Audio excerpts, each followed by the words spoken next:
आज से ऑलमोस्ट 1 महीना पहले जब मैं इस चैनल पे वीडियो बनाना स्टार्ट किया था, तो उस वीडियो के ज़रिए मुझे सोशल मीडिया पे जाके मेरा कॉन्टैक्ट नंबर लेके एक मैसेज मिला था और उस मैसेज में बहुत लंबा-चौड़ा एक मैसेज जो है वो लिखा हुआ था। क्या-क्या प्रॉब्लम्स थे, कैसे उन्हें फिक्स किया जा सकता था, किस तरीके से जो है हमने ट्राई किया उसे फिक्स करने की, ये सारी चीज़ें मैं आपको अभी डिटेल्स में बताऊँगा। अब वो कौन थे, कहाँ से थे, ये सारी डिटेल्स को हम लोग छोड़ देते हैं। तो यहाँ पे मैं जो है मिस्टर एक्स के नाम से उन्हें बुलाऊँगा। अब मोटी-मोटी कहानी यही है कि वो आज से कुछ सालों पहले एक पेट्रोल पंप पे as a petrol pump attendant के रूप में काम करना शुरू किया था। एज जो है वो ऑलमोस्ट 45 के आस-पास है, उससे अबव है और उनकी जो सैलरी है वो बेसिक सैलरी से थोड़ी-सी ज़्यादा है, यानी कि 25 के पर मंथ के साथ-साथ कुछ इंसेंटिव कभी-कभार किसी मंथ में आ जाता है। अब प्रॉब्लम ये है कि उनके जो इनकम है, उस इनकम से बहुत ज़्यादा एक्सपेंसेस है और जब भी ये एक्सपेंसेस इतनी ज़्यादा बढ़ जाती है, तो सैलरी आने के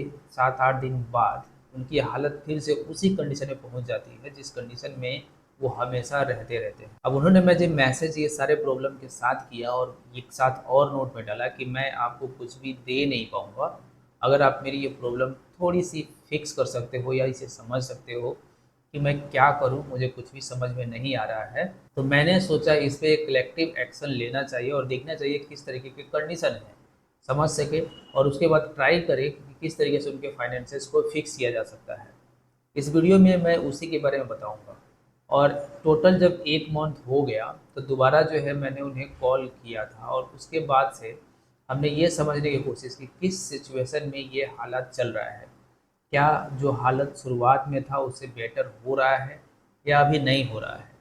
उसी के अपडेट के साथ यहाँ पे डिटेल्स जो है मैं किसी भी तरह का नहीं डिस्क्लोज़ करने वाला हूँ, लेकिन हम लोग देखेंगे कि कौन से वो तरीके हैं जो वो ट्राई करने की कोशिश कर रहे हैं और क्या हम लोग सजेस्ट कर रहे हैं कि शुरुआती तौर पे क्या चीज़ें सबसे पहले ट्राई करना चाहिए। अगर हम लोग बेसिक प्रॉब्लम्स की बात करते हैं तो आप देखोगे कि जो बेसिक प्रॉब्लम्स है यही है जो कि आपके सामने यहाँ पे दिखाई दे रहा है। अब कोई सा जो एक नॉर्मल फैमिली होता है, अगर 45 के आस-पास एज है किसी का, तो आप देखोगे कि वहाँ पे एक जो है वाइफ के साथ 2-3 बच्चे जो है ज़रूर रहते हैं, लेकिन इनके केस में 2 बच्चे देखने को। सैलरी जो हमने बताया 25 के पर मंथ प्लस में कुछ इंसेंटिव आप कह सकते हो कि किसी 1 महीने पे या 2 महीने पे जो है वो थोड़ा बहुत आ जाता है इंसेंटिव के तौर पे। बाकी एक्स्ट्रा इनकम जो है पूरे हाउस होल्ड में किसी तरीके का नहीं देखने को मिलता है अभी के लिए। अब जो इनका आप अगर एक्सपेंडेड देखोगे, जो कि हमने डिटेल्स लेके जो कैलकुलेशन किया, आप देखोगे रेंट जो है उनका 5 से 6,000 के आसपास चला जाता है, क्योंकि रेंट उनका जो फिक्स है 4800 के आसपास है। बाकी जो है वो बड़े शहर में रहने पे लाइट बिल बाकी सारे खर्चे जो है वो आपको नहीं छोड़ते हैं, तो उसके बिल लेके ये सीजन टू सीजन वेरी करता है, कभी 5 से कभी 6, कभी 6.5 तक पहुंच जाता है। हमने ऑन एवरेज 6 के उनका सैलरी काउंट कर लिया था। हाउस होल्ड जो खर्चे जो है टोटल वो आप देखोगे 7 से 10 के बीच में जो है वो बता रहे थे, तो हमने यहाँ पे लेके चलते हैं अगर 8 के भी आप देखोगे फाइनलाइज करके, तो भी इस बजट में जो है वो आपको आ जाएगा। जो स्कूटर है उनके पास ईएमआई, जो कि वो यूज़ नहीं करते, उनका एक बच्चा है जो कि स्कूल जाता है, वो यूज़ करता है इस स्कूटर का, तो वो जो है उसकी ईएमआई पे जो है उन्होंने लिया है और वो लिया है आपको 4.5 के रूप में। इसके अलावा जो एजुकेशन पे खर्चे हैं, जैसे 2 बच्चे हैं, दोनों के ट्यूशन्स और स्कूल के जो खर्चे हैं वो महीने के 4 से 5-6 हज़ार तक आराम से चले जाते हैं उनके पॉकेट मनी बाकी हिसाब से लेके। इसके अलावा जो लेंडर का इंटरेस्ट है, वो अभी जो इंटरेस्ट है वही पे कर पा रहे हैं, जो अमाउंट है वो नहीं पे कर पा रहे हैं और वो जो है आपको 2 से 3 के बीच में जो इंटरेस्ट है वो हर महीने उन्हें पे करना पड़ता है, ताकि वो इंटरेस्ट बहुत ज़्यादा बड़ा ना हो जाए। ये इनकी सबसे बड़ी प्रॉब्लम है कि जो अमाउंट उन्होंने लिया है उस अमाउंट में 1 रुपया अभी तक ये चुका नहीं पाए हैं और इसका रीज़न यही है कि जो भी उनका लेंडर है, जो कि लोकल लेंडर है, वो कहता है कि तुम इंटरेस्ट देते जाओ, जब अमाउंट जब होगा तो पे कर देना।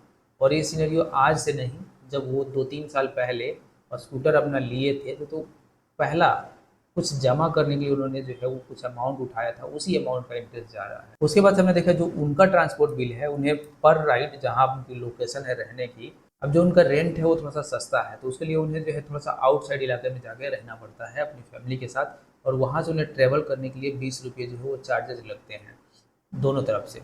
तो अब उसके हिसाब से वो 26 डेज़ जो है वो अप्रोक्स काम करते हैं, 26, 25 और कभी-कभी एक्स्ट्रा कभी 27, 28 जो उनकी सिचुएशन है उसके हिसाब से। तो इस हिसाब से जो आप काउंट कर सकते हैं तो ऑलमोस्ट 1K के आसपास लग जाती है। और अगर कभी-कभार वो टिफ़िन लेके नहीं जाते हैं तो नाश्ते-वाश्ते के लिए भी उनके पैसे कुछ लग जाते हैं। ये जो उनके खर्चे हो गए। अब जो स्कूटी है वो जो है किड यूज़ करते हैं और इसमें हमने जो पेट्रोल बिल है वो जो है वो शामिल नहीं किया है, क्योंकि वो जो है एक वेरिएबल के तौर पे होता है और वो भी जो है अभी तक काउंट नहीं कर पा रहे हैं। ना ही उन्होंने बहुत अच्छे से हमें डिस्क्लोज़ किया अभी तक जो हमारी मीटिंग हुई उनसे। जैसे अभी तक जो है मैंने 3 बार उनसे जो है कॉल अटेंड किया है और 3 बार बातें किया है। एक जब पहली बार बातें किया था, एक 20 जो मंथ एंड है तब किया था, और एक बार अभी जब उनकी सैलरी क्रेडिट हुई थी, उसके बाद से जो है हमने उनसे बातें किया कि वो किस तरीके से अपने बजट को मैनेज कर रहे हैं। उनकी कैलकुलेशन के हिसाब से हम एक बार उसे समझना चाह रहे हैं। अब अगर इन सारी चीज़ों को एक बार कैलकुलेट करोगे और मंथ एंड में देखोगे ना, तो आप देखोगे जो बजट है वो माइनस में जा रहा है और ये सारी चीज़ें हमेशा माइनस में जा रही है। अब ये माइनस में जा तो रहा है, लेकिन बाकी पैसेज आ कहाँ से रहा है? बाकी पैसेज आ रहा है उधारी के तौर पे, जो कि वो अपने कभी कोलिग से, कभी दोस्तों से या कभी आस-पास के लोगों से जो है ये उधारी के तौर पे ले लेते हैं। या जैसे ग्रोसरी बिल हो गया, ये कभी जो है उधारी लगा दिए और ये उधारी चलते जा रहा है। तो ये अलग से जो एक्स्ट्रा बर्डन है वो भी जो है यहाँ पे देखना पड़ेगा। और इसी के चलते ये इस तरीके से फ़ील कर रहे थे कि इन्हें लग रहा था कि इस चक्कर से वो कभी निकल नहीं पाएँगे अपने आप को बाहर। और हमने जो है वो कोशिश की यहाँ पे कि किस तरीके से इन्हें फ़िक्स किया जा सके। हालाँकि फाइनेंस ऐसा चीज़ है जिसे आप 1 महीने में तो बिल्कुल भी फ़िक्स नहीं कर पाओगे। हाँ, एक राइट गाइडेशन जो है आप यहाँ पे ज़रूर दे सकते हो। अब अगर हम लोग नेक्स्ट में देखते हैं तो ये तो हो गया कि इनका प्रॉब्लम है अभी के लिए है, जो कि आपको यहाँ पे देखने को मिल रहा है। अब अगर हम लोग सॉल्यूशन की तरफ चलते हैं, लेकिन उससे पहले हमने यहाँ पे जो है कुछ चीज़ें यहाँ पे नोटिस करना है, और उन कुछ चीज़ों में क्या है कि सबसे पहले हमें देखना है कि जो इनकी एक्सपेंसेस है उनकी इनकम से बहुत ज़्यादा आपको यहाँ पे देखने को मिलेगा। अब अगर इनका हम लोग स्पेंडिंग बैलेंस देखते हैं तो वो बिल्कुल अनबैलेंस देखने को मिलेगा कि स्पेंडिंग का जो तरीका देखोगे ना, वो आप देखोगे कि एक अनऑर्गेनाइज, यानी कि किसी तरीके का कोई बजट नहीं है और स्पेंडिंग जो है वो रेगुलर बेसिस पे चल रहा है, जो कि नॉर्मल फैमिली में आप देखोगे तो आपको ये देखने को मिलता है। हैप्पी टाइम आप कह लोगे कुछ भी नहीं है, क्योंकि जब भी आप देखोगे कि आपके पास सैलरी क्रेडिट होता है तो आपको सारे बिल चुकाने होते हैं, और जैसे-जैसे ये सारे बिल चुक जाते हैं आप फिर अपने आप को खाली पाते हो। और ऐसे सिनेरियो में जो मिस्टर एक्स है ये भी जो है ऐसा ही फ़ील कर रहे थे। लाइफ़ बिल्कुल स्ट्रेसफुल इनका है, और अभी भी जो है ना ऐसा नहीं है कि इनकी 1 महीने में हालत सुधर गई है, अभी भी जो है ये स्ट्रेसफुल चल रहा है। लेकिन अगर किसी से बातें करते हो तो आपको विश्वास रहता है कि हाँ, ऐसा कर सकते हो। तो इनसे बातें करने के बाद इन्हें ऐसा लगा, हमने जो 1 महीना पहले बात किया था, वो बिल्कुल एक टूटा हुआ आदमी था। इस तरीके से टूटा हुआ जिसे लग नहीं रहा था कि कभी ये चीज़ें फ़िक्स कर पाओगे। और जो मैंने अभी 2 दिन पहले बातें किया, उससे हमें ये लगा कि हाँ, इनमें कहीं न कहीं वो होप ज़रूर आ रहा है कि ये इन चीज़ों को कर सकते हैं, आगे के लिए बढ़ा सकते हैं। एक्स्ट्रा इनकम किसी भी तरह का जो है वो आपको किसी भी फैमिली में अभी नहीं देखने को मिला, क्योंकि हमने बहुत ज़्यादा इन्हें थोड़ा समझाया किया कि जो अभी का सिचुएशन है ना, उसके हिसाब से आपको एक्स्ट्रा इनकम करना बहुत ज़रूरी है, तभी ये सारी चीज़ें जो है वो फिक्स कर पाएँगे। साथ में अभी जो है देखो जिस तरह का इनका सिचुएशन है, आगे फ्यूचर में बहुत हार्ड होने वाला है सर्वाइव करने के लिए। जो बिल्स है वो बढ़ते जा रहे हैं, जो सारी चीज़ें हैं वो और ज़्यादा बढ़ते जा रही हैं। आगे चल के इन्हें बच्चों को कॉलेज भेजना होगा, अलग-अलग जो एजुकेशन सिस्टम है, हेल्थ है, उनमें बहुत ज़्यादा पैसेज लगने वाले हैं, जो कि इनके पास अभी किसी तरह का सेविंग नहीं है।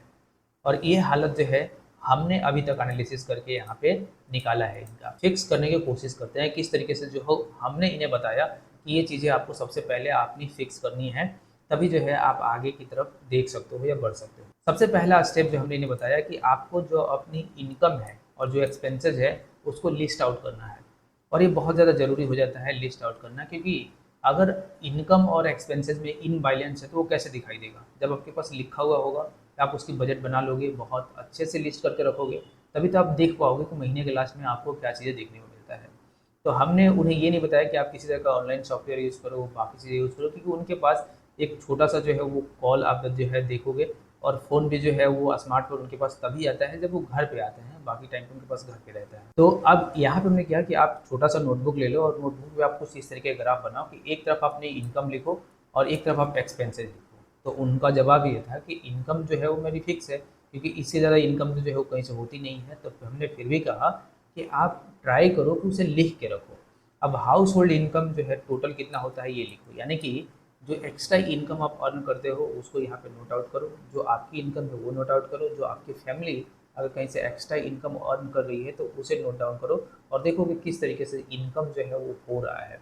एक तरफ आप एक्सपेंसेस लिखो, जो day by day even 10 rupees 5 rupees expenses होते हैं, वो भी आप यहाँ पे नोट डाउन करो एक तरफ, जिससे आपको ये पता चले कि महीने के लास्ट में आपकी टोटल कितनी एक्सपेंसेस हुई। आपकी जो इनकम थी उस इनकम में बैलेंस कर रहा है कि नहीं कर रहा है। अगर बैलेंस नहीं कर रहा है तो उसे किस तरीके से आगे सुधारना है, मॉडिफाई करना है, ये जो है हम लोग इन्हें यहाँ तक समझा के लेके आए।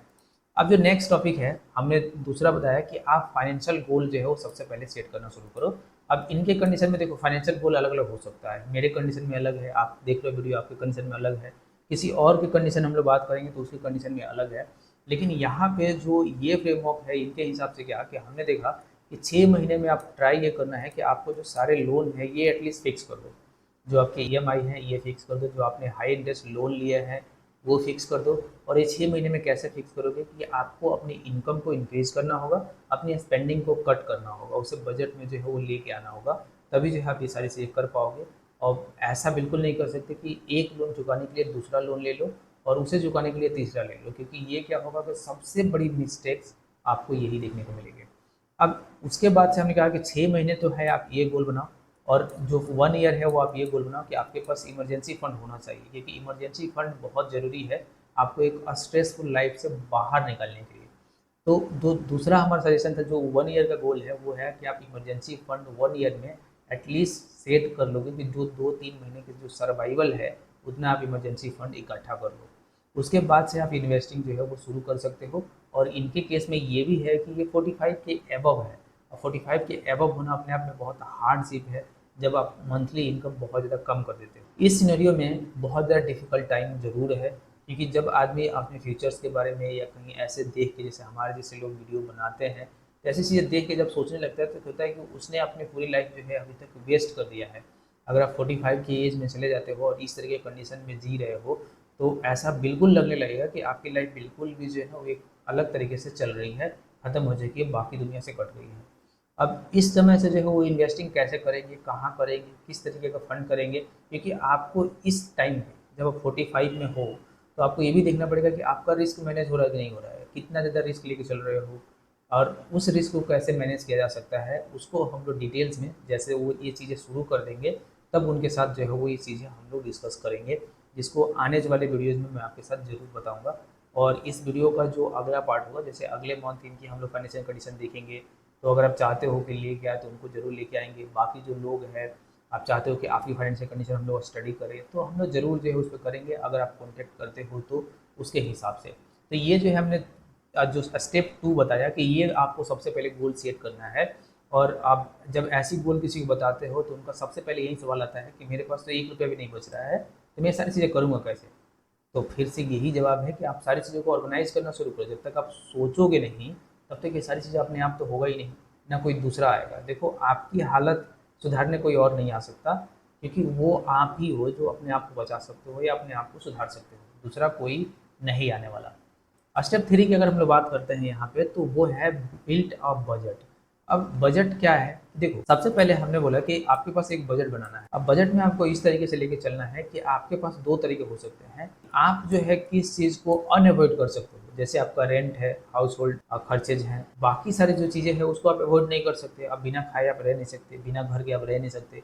तो जो ज़रूरी चीज़ें हैं वो अनअवॉइडेबल है, उसमें कहाँ एक्स्ट्रा खर्च हो रहा है और उसे बिल्कुल भी अवॉइड नहीं किया जा सकता या उसमें कुछ कट किया जा सकता है।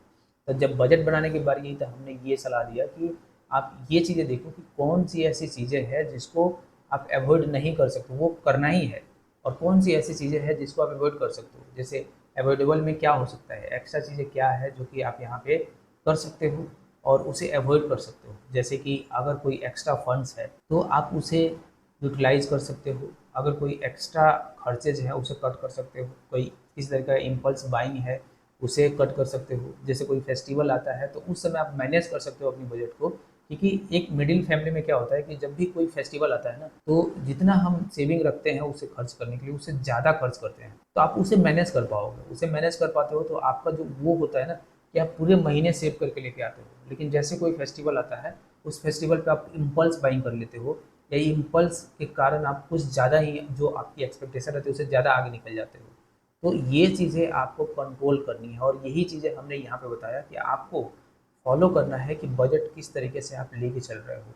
इसके बाद से जो स्टेप 4 हमने बताया कि जब आप यहाँ पे पहुँच जाते हो तो आपको क्या करना है कि ऑटोमेट करना अपनी सेविंग को, अपने पेमेंट्स को। पहले तो अगर आप किसी तरह का ईएमआई चुकाते हो तो कोशिश करो कि आप टाइम टू टाइम उसे पे करते जाओ, बिल्कुल भी जो है वो लेट ना हो किसी भी तरीके का, क्योंकि जब भी लेट होता है एक तो आपकी सिविल स्कोर भी गिरते जाता है, उसके बाद आपको एक एक्स्ट्रा फाइन भी देना पड़ता है। तो अब उसके बाद की जो सिनेरियो आता है, हमने सबसे पहले दिया कि आप इमरजेंसी फंड बिल्ड करना शुरू करो। आप टारगेट करो कि आपका 2 महीने, 3 महीने, 6 महीने का जो अमाउंट है वो कितना खर्च हो सकता है, एक प्रॉपर बजट के जरिए कि हाँ इतना तो मिनिमम होना ही चाहिए मेरे पास एक्स्ट्रा फंड। अब उस फंड को इकट्ठा करने के लिए डायरेक्ट ऐसा नहीं होगा कि अगर आप 3 महीने का फंड इकट्ठा करते हो और आपकी जो टोटल खर्चेज हैं, एक्सपेंडिंग है, वो 20 के या 30 के जा रही है मंथ की, तो आप उसे 2-3 महीने में इकट्ठा कर पाओ। आपके लिए उसे हो सकता है 1 साल का गोल बनाना पड़े, 6 महीने का गोल बनाना पड़े, लेकिन आप उसे कर लोगे। अब इनके केस में ये था कि ये जो पैसे अर्न करते हैं वो तो बहुत ही सारे चीज़ें है कटअप हो जाती है। अब हमने देखा कि जो चीज़ें अवॉइडेबल है, जिसे आप अवॉइड कर सकते हो, वहाँ से जो आप कट कर रहे हो, सेविंग कर रहे हो, उसे डायरेक्ट उसे इमरजेंसी फंड के लिए ट्रांसफ़र करना शुरू करो। ट्रांसफ़र करने के बाद भी आपको ऐसा लगता है कि ट्रांसफ़र आप मैनुअली नहीं कर पा रहे हो, तो आप उस चीज़ को ऑटोमेट कर दो। ऑटोमेट कैसे कर दो? अब बहुत सारे ऐसे नियो बैंक्स आ गए हैं, जिन नियो बैंक्स में ज़ीरो बैलेंस अकाउंट ओपनिंग भी होता है, और वो ऑटोमेट जो है वो आपके पैसे कुछ एफडी में डालते रहते हैं, इन्वेस्टमेंट में डालते रहते हैं। अगर आप इमरजेंसी फंड बिल्ड कर रहे हो तो आप कोशिश करो कि अपनी जो इमरजेंसी फंड है उसे एफडी में डालते जाओ। अब कुछ इस तरह का कंडीशन है तो आप 500 भी डालना शुरू कर सकते हो, और इससे क्या होगा कि आपका जो टारगेट है वो धीरे धीरे बढ़ते जाएगा। और जब अपने टारगेट के पास जाओगे तो जिस दिन आपके जो बाकी खर्चे थे, जैसे अगर आप ईएमआई से सेव कर लेते हो, ख़त्म हो जाता है, उसके बाद जो आपके पास लोन्स के इंटरेस्ट भर रहे हो वो खत्म हो जाता है, उसके बाद जो पैसे सेव होंगे उस पैसे को डायरेक्टली ट्रांसफ़र करके आप जल्दी से इस फंड को बड़ा कर पाओगे। और जब बड़ा हो जाता है तब उसके बाद से आपको इन्वेस्टमेंट की तरफ ध्यान देना है। और इन्वेस्टमेंट में भी जो है आपको अलग अलग टाइप से जाना है अपने एज के हिसाब से। आप 20s में हो ज़्यादा रिस्क ले सकते हो, आप 30s में हो बैलेंस करना है, अगर आप 40s 45 में हो तो आपको अपने कंडीशंस के हिसाब से कि आप कितना रिस्क उठा सकते हो, 10%, 20%, 30%, 50%, उसके हिसाब से आपको इन्वेस्टिंग शुरू करना है। और यही एक बेटर तरीका है जिससे आप अपनी फाइनेंस को मैनेज कर पाओगे। स्टेप 5 है, आपको रेगुलरली अपनी जो पोर्टफोलियो है उसको रिव्यू करना है और उसे एडजस्ट करना है। चाहे आप किसी तरीके का लोन चुका रहे हो या फिर किसी तरीके का ईएमआई भेज रहे हो, किसी तरीके का इंटरेस्ट पे कर रहे हो, या इमरजेंसी फंड बिल्ड कर रहे हो, या फिर इन्वेस्टमेंट कर रहे हो। अब इन सबके रिव्यू करने के तरीके अलग हो सकते हैं और उन्हें एडजस्ट करने के तरीके अलग हो सकते हैं। जैसे अगर आप ईएमआई पे कर रहे हो और अब आपने अपनी सारी बजट बना के कुछ पैसे आपके पास बच गए, तो उन पैसों को आप जो लोन है उसमें जल्दी से जल्दी पे करना शुरू करो ताकि जल्दी से वो ख़त्म हो जाए। अगर वही टारगेट आपका पूरा हो चुका है तो आप अपनी इमरजेंसी फंड जल्दी से जल्दी बिल्ड करना शुरू करो। आप देखो कि कहाँ पे आपके लिए इमरजेंसी फंड बिल्ड करना ज़्यादा अच्छा रहेगा। अगर आप डायरेक्ट सेविंग में रखते हो आपको 3-4% का इंटरेस्ट मिलते रहेगा उस पर, लेकिन अगर वही चीज़ अगर आप एफडी में रखते हो तो आप 6-7% का जो है इंटरेस्ट उठा सकते हो, अगर थोड़ा स्मार्ट तरीके से उसे सेव करना शुरू करोगे तो। और जो एफडी से आपके पैसे हर महीने आते रहेंगे या हर साल आते रहेंगे, उसको जो है आप अलग तरीके से इन्वेस्ट कर सकते हो या और बड़ा इमरजेंसी फंड बनाने में कोशिश कर सकते हो। ये तभी हो पाएगा जब आप उन चीज़ को रेगुलर रिव्यू करते रहो, मंथ टू मंथ या 6 मंथ में आप उसे रिव्यू करते रहो। अब हमने जो सलाह दिया कि जो भी आप इमरजेंसी फंड बिल्ड कर रहे हो पहले 6 महीने का टारगेट रखो, 6 महीने बाद आप उसे रिव्यू करो कि आपका इमरजेंसी फंड कितना हो रहा है।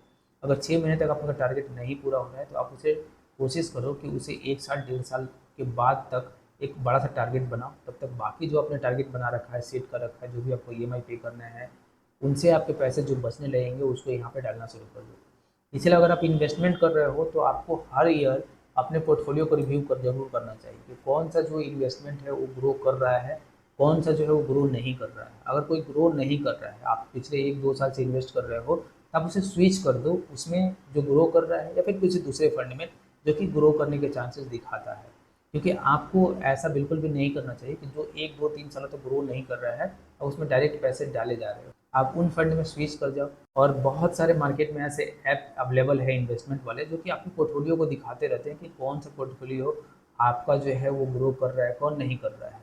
और इवन जब ईयरली हो जाता है तो बहुत सारे ऐसे पोर्टफोलियो हैं जो कि बताते हैं कि आपका ये फंड ग्रो नहीं कर रहा है, आपको स्विच कर जाना चाहिए दूसरे फंड में, या सजेशन बहुत सारे आ जाते हैं उनके कि इस फंड में आप स्विच कर सकते हो। तो आप अपने हिसाब से उसकी एक्सपेंस देखो, जो स्विचिंग चार्जेस, ये सारे देख के आप उसे स्विच कर सकते हो या उसे क्लोज करके दूसरे फंड में स्टार्ट कर सकते हो। तो ये होगा स्मार्ट तरीका कि आपको अपने टारगेट के हिसाब से अपनी पोर्टफोलियो को, अपने बजट को, अपनी फाइनेंशियल जो पर्सनैलिटीज़ है उसको किस तरीके से रिव्यू करना है और एडजस्ट करते रहना है, ताकि आप अपने गोल को स्मार्ट तरीके से आगे बढ़ सको। अब इनके साथ जो हमारी डील हुई है, वो अभी ऐसा कुछ नहीं है कि हम लोग इनको कुछ चार्ज कर रहे हैं, सब कुछ जो है वो फ्री ऑफ कॉस्ट है। हमने अभी तक जो है इनसे 3 मीटिंग जो है वो की है, और हमने इनसे ये भी बोला है कि अगले 1 साल तक हम आपसे कुछ भी चार्ज नहीं करने वाले, जब तक आपकी फाइनेंशियल कंडीशन जो है वो बेटर नहीं हो जाती है। और अगले 1 साल तक उनकी पोर्टफोलियो जो है हम लोग हर महीने रिव्यू करते रहेंगे कि किस तरीके की कंडीशन उनका देखने को मिल रहा है। आने वाले दिनों में इस पे वीडियो आते रहेंगे कि हमने क्या क्या अपडेट किए, किस तरीके से उनके साथ काम किया। और ऐसा कुछ नहीं है कि मैं उन्हें किसी तरह का फाइनेंशियल एडवाइस दे रहा हूँ कि ये कर लो, वो कर लो, ऐसा कुछ नहीं। हम उनकी सिचुएशन को स्टडी कर रहे हैं और उसे देख रहे हैं कि किस तरीके से उनकी प्रॉब्लम को बेटर तरीके से सॉल्व किया जा सकता है।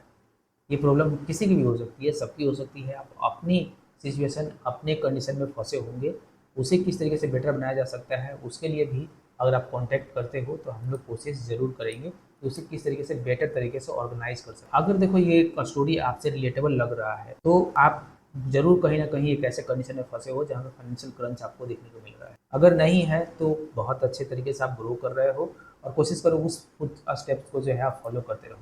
जैसे यहाँ पे जो है मैंने हाईलाइट कर दिया है कि ये सारे, जैसे आपका जो इनकम है, आपकी गोल है, आपकी बजट है, आपकी ऑटोमेशन है और रिव्यू है, ये सिस्टम आपको हमेशा फॉलो करना है। और ये बेसिक फंडा होता है किसी भी फाइनेंशियल कंडीशन को सुधारने के लिए, और ये सबसे पहला बेसिक फ्रेमवर्क है जो कि आपको अपने बेसिक फाइनेंशियल कंडीशन पे अप्लाई करना चाहिए, रिव्यू करना चाहिए।